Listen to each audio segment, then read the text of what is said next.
Um, oh, Matt says he will not be able to attend as in the read only. Perfect. I guess I could have read down the agenda. Just an FYI, I had been taking like Friday afternoons off. That's going to move to Thursdays. My son's schedule moved. So I'll be gone like noon Central, 10 Pacific to 3 Pacific, just as an FYI on most Thursdays. This might be a quick call if Matt's not here. So, and no, Andre. I was trying to figure out where we're at with the large MR OKR stuff. What's been shipped, what we think we're going to do for 14.1, and what else might be outstanding. The only thing that I know of that's shipped, but it's not even on, is virtual scrolling. And I don't know that we've done anything else. I don't know if anyone else knows of anything else either.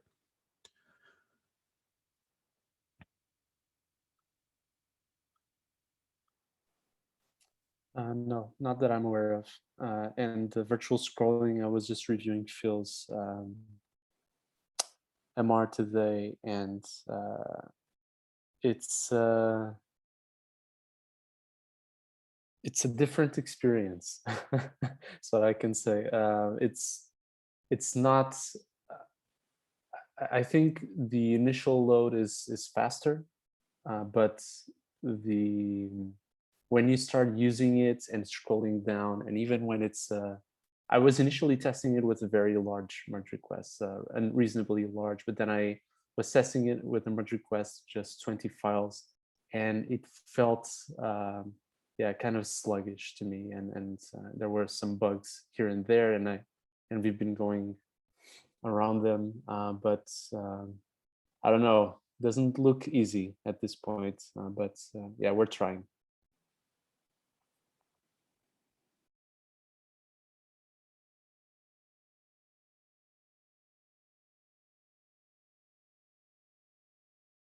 Yeah, and I see there are a number of investigations going on, but I don't know the status of those. Yeah, I think the other work that happened was Patrick's been spending some time on hashing. I think there's a proof of concept open. There is for some merge request endpoint. So I think that is going to happen. I'll link to the epic. This will probably happen, I guess, in 14.1, depending on how this proof of concept comes up. But that feels like all we're potentially getting through.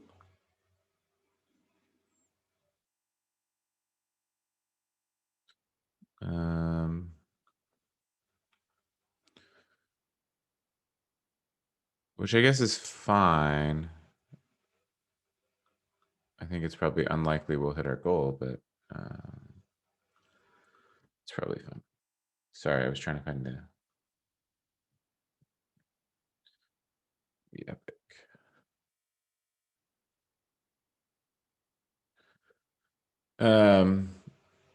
And I don't know if there's any other work or if you've seen anything, Pedro. Do you think we'll still work on virtual scrolling in 14.1?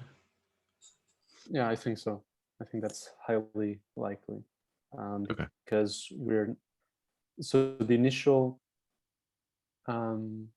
like foundation of the feature, Phil shipped last milestone, and now he's trying to fix linking to the diff files. So when you're using the file browser and clicking on the different links, or even using the keyboard shortcuts, so yeah, just jumping from file to file, even using the different URLs. And we still have to look into linking to the diff discussions. So I don't know if that is solved by fixing the file, jumping to files, if it also fixes jumping to the discussions. And we still, after that, we still need to figure out what we're going to do about the browser find function, because it doesn't work by default with virtual scrolling. And we would have to find a way to address that. So I think, yeah, we will still work on it.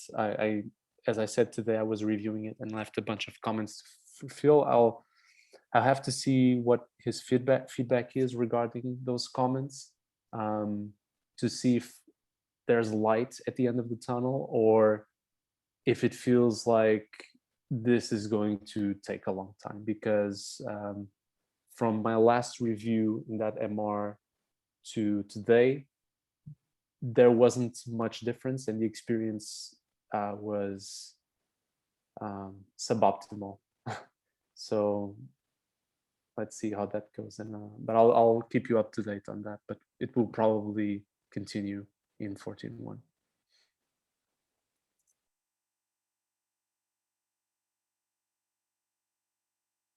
Cool. Awesome. Well, then we can skip the other. I guess the last thing that I put on here was then based on what I think there is for performance work, because it doesn't, seeing how like investigations have gone for 14, and where we've come out of these, it doesn't feel like we have many other ideas that are viable to go explore. There's only really one other investigation ongoing, which is for pre-generating information, and I've seen no progress on that so far.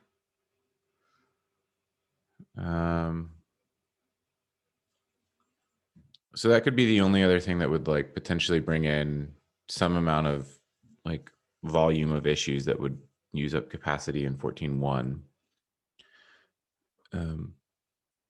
Assuming that doesn't happen, one of the other things that's probably next up on our list is the mergeability, like service rewriting mergeability and like merge checks, and how all of that works into like a single the single source of truth. So the stuff that Carrie and Fabio had been discussing. And Carrie's done the investigations, and there's a loose plan inside of an epic and some issues that would be a part of that.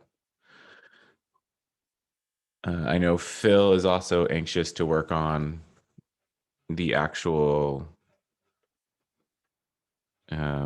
like layout changes to the merge button that you'd proposed before, Pedro. So I'm sort of wondering,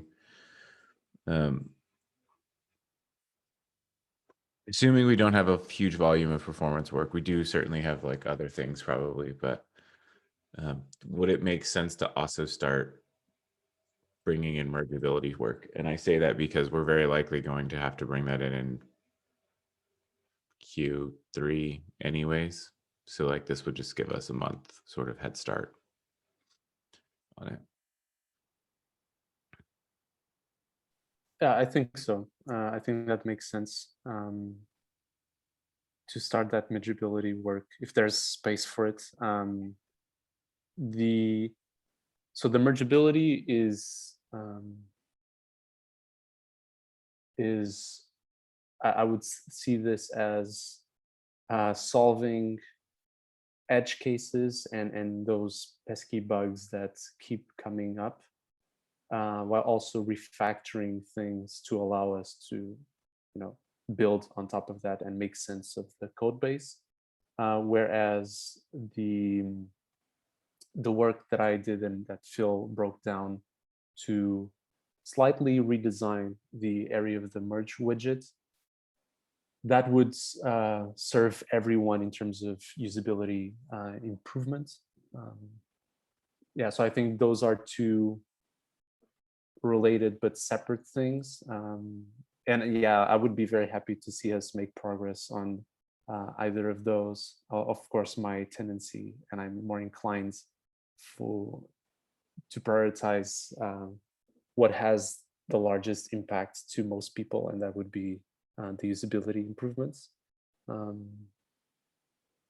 But yeah, I'm also not seeing a lot of other things for us to work on in terms of performance in the short term. Yeah, I mean, I think the other opportunity cost would be waiting for, or whatever merge requests that require my attention stuff, that, or um,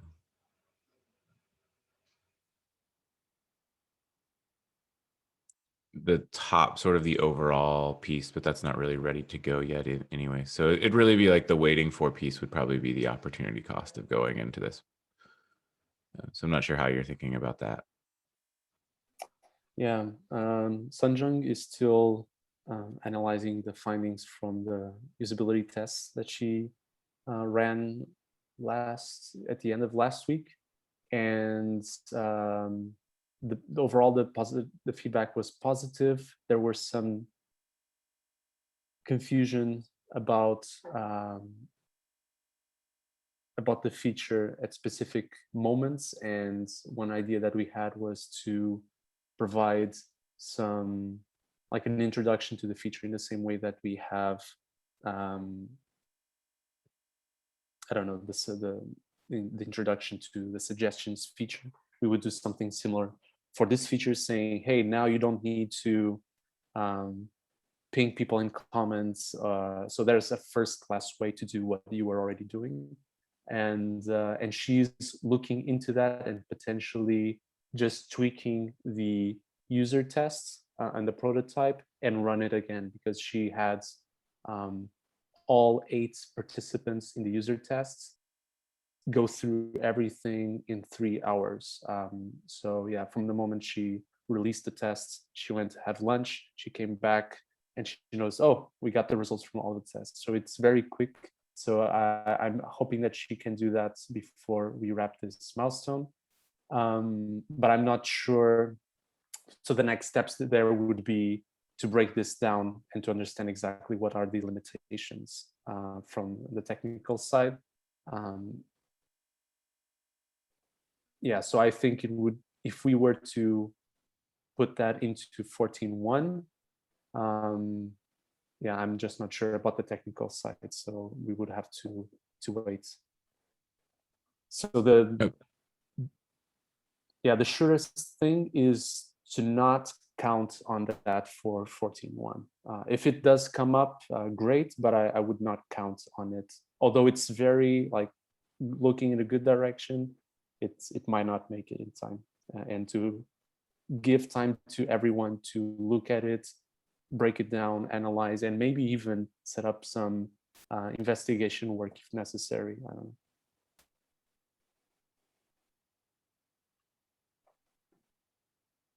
So that means that what we already know today is something that we have higher confidence, is the mergeability check. And even that slight redesign of the merge widget, even though we didn't test it, I think the changes are very straightforward. But yep.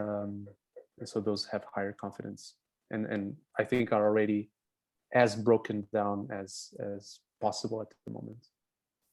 Okay, cool. That makes sense to me. Um, we have time, so I'm just going to add this other topic that I want to talk about with you, since you are here, which is diff limits. And I don't know if you've thought about this at all. Over the last, I don't know, 2 or 3 weeks, it feels like we're getting one support ticket a day of support engineers actually in our code review Slack asking about diff limits and which limit some merge request hit, or how to determine which limit was hit, or what they can do about it. And so I'm curious if you've thought about, I think on one hand, like, the ideal experience is that users never run into diff limits. I think that's maybe unreasonable. The other question is, like, is that a thing that we think we should tell people, like, you've hit this limit in some form of, like, UI piece, or is this, I'm trying to think, like, how do we make that experience so there's not a support ticket, so there's not a support engineer in our chat, like, saying, hey, how do I even tell the customer what's going on here?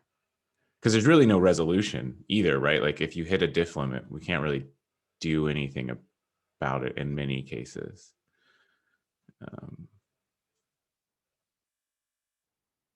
So that's I'm putting you on the spot. I'm wondering if you thought about it.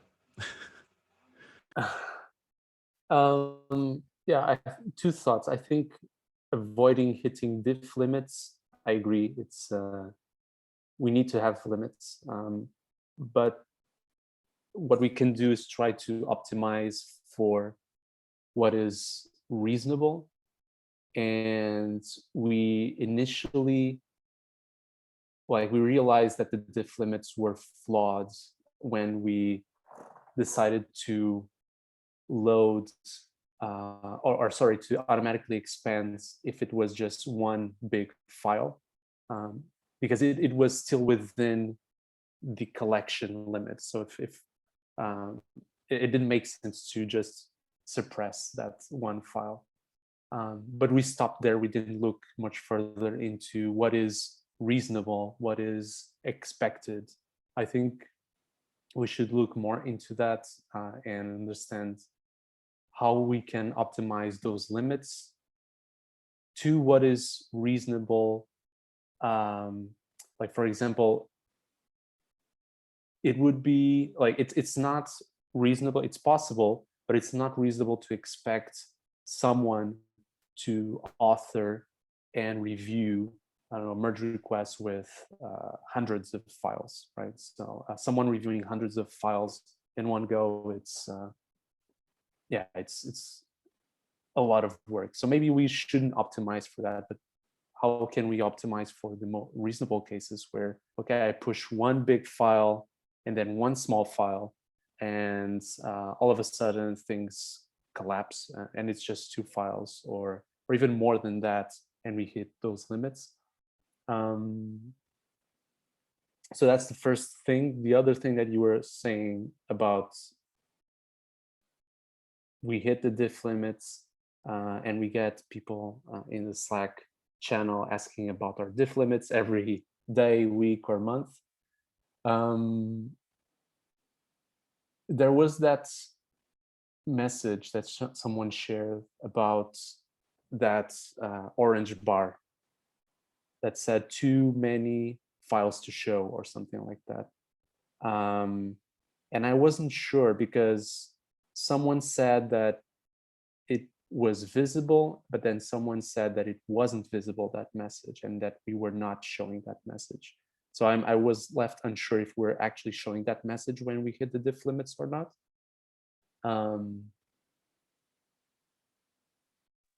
Because if we're not, we should at least make that transparent. To my knowledge today, we're only, or at least I'm only getting in my usage that message that we shipped not long ago that says that some files are hidden. There is another case that we're not showing any alert today. That is the case where it's even not possible to render some of the files. So it's not that you can expand them, they're just not renderable because we've gone past the limits.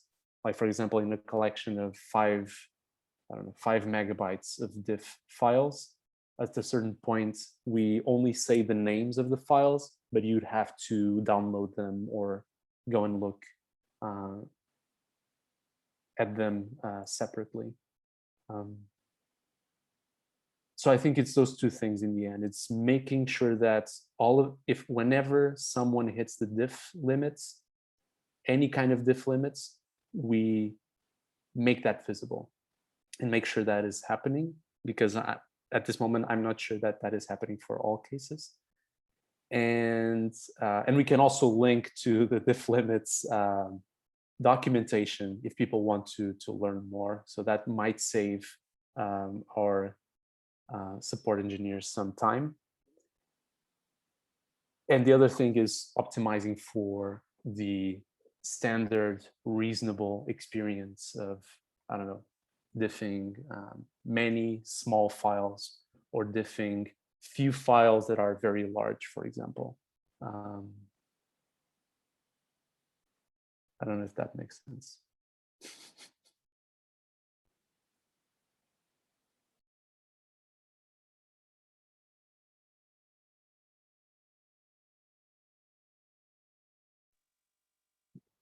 Yeah, I think all that makes sense. I was trying to go and find issue as well, or like the last time someone was in our chat talking about this. There's one yesterday. There's like a bug with in single file mode. If a diff hits the limit, we show you a download. We don't show you like an expand file anyway. So I think that's like a bug compared to if you see that in list view, we show you expand it anyways.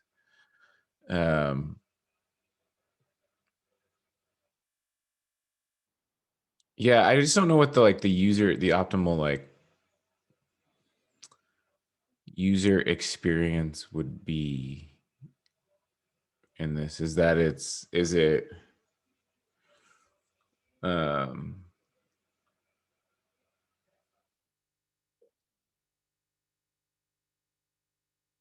mean the optimal one, right, is not.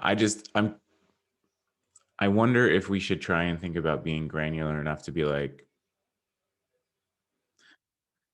a big box at the top that's like this merge request hit these limits and like this is the impact of those limits. Like you hit max patch byte size on 3 files and you hit sort of like total collection limits, and like, or if that's so confusing to people because there's so many things involved that like that's not helpful at all. Yeah, I don't think we need to be explicit about exactly what limits we're hitting, but just explain to users in the most human language possible. Hey, we're not showing everything, or some files are very large, so we're not able to show them. So yeah, just in a plain language, try to explain that we're not showing certain things, but you can do something about it, or we're not. It's not possible to render them at all, and here are the options for you to solve that. And if you really want to know the technical details and all of the limits, here is the nerd documentation. Yeah, I think at the moment, what I've seen in those messages that you were mentioning in the beginning is that people are just um, unaware why the numbers are different in the diff stats, and why they miss files, or why certain files are showing hidden or collapsed, or you have to download them. So yeah, I think it's just making things a bit more accessible with plain language, perhaps. Okay, I'm going to open an issue and sort of just, I think there's more we can do there. I don't know how. It feels like an annoyance more than it's like something we definitely need to go fix, but it's come up enough recently that I don't know, spending a little bit of time thinking about options and what is possible and what isn't possible might be worthwhile. And maybe we can have someone look into it in 14.1 and sort of like play out all the scenarios for us and help. Maybe that'll help like get to a point, although recreating MRs that trigger all these limits is usually the challenge. So we've started tracking when they hit, how often the diff limits are hit, right? Yes, that happened a few weeks ago. We know when a limit is hit. Yes. Yeah. So I think that's what one of the first steps that we needed. And then we also have that issue with the idea of automatically adjusting the diff limits per file, depending on how many files and how big they are. So basically having a more fluid experience to the diff limits, that can more reasonably, I imagine, fit users' mental model. Because I don't think, so in the end, I think the most, the easiest thing to understand is like a merge request has changes and I want to see those changes. And if for some reason the collection of the changes is too big, we can't show them. I don't think users can easily wrap their head around the individual file size limits. So the weight of the files and the number of lines, and then the number of files that I think all of that is too complex. So yeah, we have that idea as well. So I think an investigation on that would be a good first step. Without a lot of investment, we could investigate that. Okay. Cool. Well, thanks for chatting, Pedro, and thanks everyone else for hanging out. It's good to see all of you. Enjoy the enjoy the rest of your day. Ciao, ciao.